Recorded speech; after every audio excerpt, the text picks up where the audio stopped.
de notre frère Marius Munga. Et puis, on va essayer de suivre pour voir ce que Boulos est en train de répondre. J'aimerais mettre ça pour tout le monde. C'est là-bas. Oui, je vais mettre ça là-bas pour que tout le monde puisse suivre et nous allons répondre sur ce qu'il est en train de dire. Et de là, je crois que je vous laisserai, comme je vous ai dit, qu'aujourd'hui, je ne serai pas très long. On a plus de 6000 personnes. On veut seulement donner une bonne idée aux Congolais pour que les Congolais comprennent. Et voilà la raison pour laquelle je dis pourquoi Boulos nous insulte. Après avoir mis Boulos, j'aimerais qu'il vous donne même 10 millions, 20 millions, 30 millions, 50 millions qui viennent de vos minéraux du Congo à cause de quoi Boulos s'est contredit dans tout ce qu'il a dit. Voilà pourquoi je dis qu'il nous insulte. On a déjà signé l'accord. Je suis content que Dieu a permis qu'on signe avant qu'on puisse les corrompre. On l'a peut-être corrompu en retard. Parce que les documents sont déjà signés. Nous nous tenons à ce qui est écrit.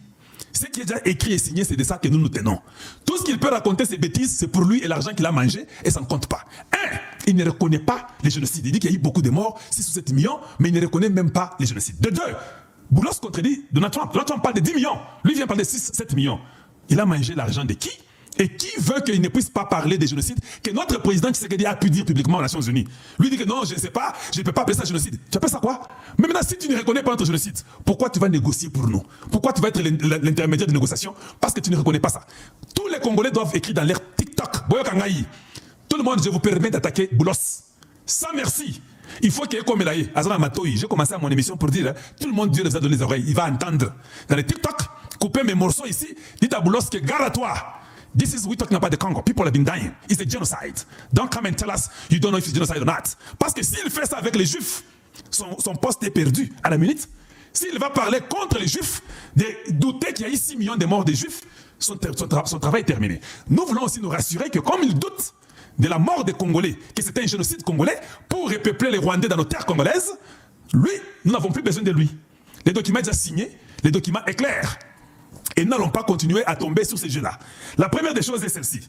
Quand tu parles que non, il faut que les M23, c'est un problème avec le Congo pour réintégrer l'armée rwandaise ou les M23 de l'armée congolaise. Mais Boulos a oublié que lui-même était là quand on a signé à Washington pour dire la réintégration est conditionnelle et ça sera cas par cas. Il met ça où? Il va aller rectifier les papiers?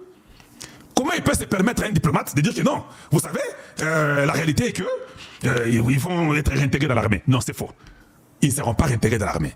Tu as parlé comme ça parce qu'il y a Kimbongo, Toyebiango. Alors il faut le babongo pour na bango ba sepela. Bisoto boyi, nambongo bino bolie na yo bozu, bolamba bolie bisoto bolie angote. That's one thing Boulos should understand. You cannot contradict yourself in whatever you've been studying. Tu as dit, oh, ça sera cas par cas, ça sera ainsi. Le Congo a souffert, il y a eu beaucoup de morts, tu dis ça à Doha. Tu arrives ici, tu dis non, vous savez, ils peuvent être intégrés. Intégrés par quel moyen? C'est vous êtes Congolais pour les intégrer là-bas. Nous sommes un gouvernement, nous sommes un pays, il y a des lois. On ne peut pas accepter de prendre les gens qui ont tué les gens. Imaginez quelqu'un à Walungu, par exemple. On te fait beaucoup de Walungu, mais tu as déjà tué 10 000 personnes à Walungu. Vous comprenez quel pays vous mettez les gens, les situations? C'est lui qui a tué, qui a violé nos mamans, il devient notre bourgmestre ou notre, je ne sais pas, commissaire de zone ou quoi. Vous pensez, est-ce que ça a un sens? It's not going to work. It's not going to work. Voilà pourquoi, et puis on va conclure par là, juste une seconde. C'est Marius Munga, je suis journaliste de Kinshasa Télévision, en République démocratique du Congo.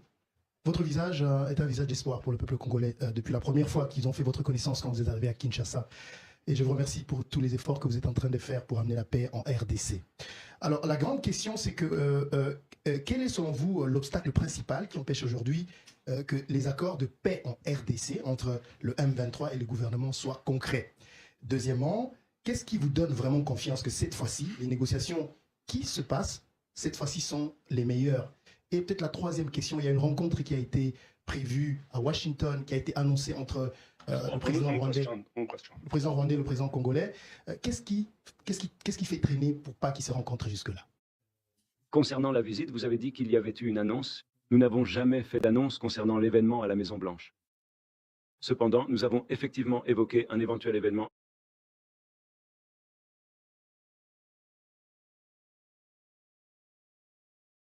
à la Maison-Blanche, et le président Trump l'a mentionné à plusieurs reprises. Nous n'avons jamais fait d'annonce concernant une date précise. Nous travaillons sur un certain nombre de questions. Comme vous le savez, c'est un conflit complexe qui dure depuis 3 décennies ou plus.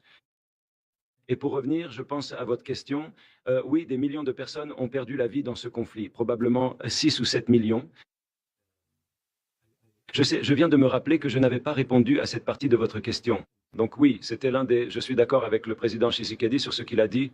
Maintenant, s'il l'a qualifié de génocide ou si c'est une expression, c'est une question de technicité sur laquelle je ne suis pas en mesure de me prononcer pour l'instant. Mais des millions de personnes ont perdu la vie, et cela c'est après le génocide. Nous ne parlons pas du génocide rwandais.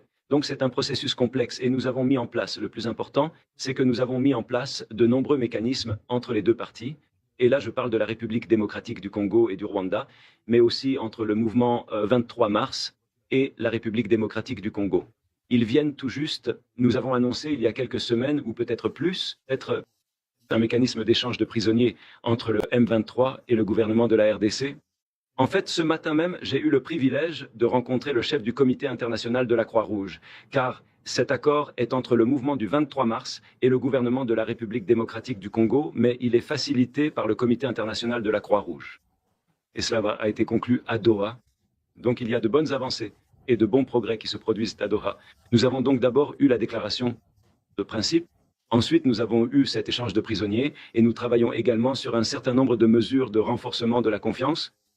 Mais quant à savoir s'il y a des obstacles à ce processus en particulier, vous savez, il s'agit d'un dialogue interne. C'est un conflit. Il faut s'attaquer aux causes profondes du conflit. Et les deux parties ont accepté de traiter les causes profondes dans la déclaration de principe du 12 juillet. Donc, je crois qu'il y a 9 grands axes de travail et certains d'entre eux peuvent prendre du temps. Certains peuvent prendre quelques semaines. Par exemple, les questions de gouvernance. Il y a des questions de gouvernance, de décentralisation et de nombreux autres détails de cette nature, ainsi que l'intégration ou la réintégration des combattants du M23. D'autres groupes, concernant le fait que certains seront intégrés dans l'armée de la RDC et que d'autres seront intégrés dans une forme de gouvernement locaux, et ainsi de suite. Ce sont donc des questions complexes, certaines pourraient être d'ordre constitutionnel, et ainsi de suite. Donc cela prend effectivement du temps. Cependant, nous avons un projet de texte. Donc beaucoup de travail a déjà été accompli, et encore une fois, le Qatar a joué ici un rôle énorme. Et nous avons un projet de texte, il travaille donc sur ce projet final. Et merci beaucoup pour ce que vous avez dit au début à propos d'être le visage de l'espoir. J'apprécie vraiment cela, je l'apprécie énormément. Et partout où je rencontre des Congolais, que ce soit ici, en Europe ou ailleurs, ils disent la même chose. J'apprécie vraiment cela. Ils se sont mis d'accord sur le processus de paix, et sur tous les mécanismes qui aideront à la mise en œuvre. Et comme je l'ai dit plus tôt, la dernière pièce du puzzle est le M20, la voie de Doha. En ce qui concerne les sujets spécifiques liés au Rwanda et à l'ACER, comme vous le savez, le Rwanda a des préoccupations sécuritaires et l'accord parle de la neutralisation des FDLR. Nous avons donc créé un mécanisme pour nous assurer que cela se réalise. En parallèle, le Rwanda lèvera les mesures défensives, ce que nous appelons les mesures défensives. Donc, nous avons mis en place des mécanismes pour cela. Nous allons donc assurer le suivi. Certaines de ces commissions se sont réunies 2 fois jusqu'à présent. L'une d'entre elles, une commission très importante, va se réunir pour la 3e fois ce lundi, je crois. Nous assurons donc un suivi très étroit avec l'Union africaine. N'oublions pas le rôle que joue l'Union africaine, qui est extrêmement important, et d'autres forums régionaux également, tels que la CAE ou la SADC.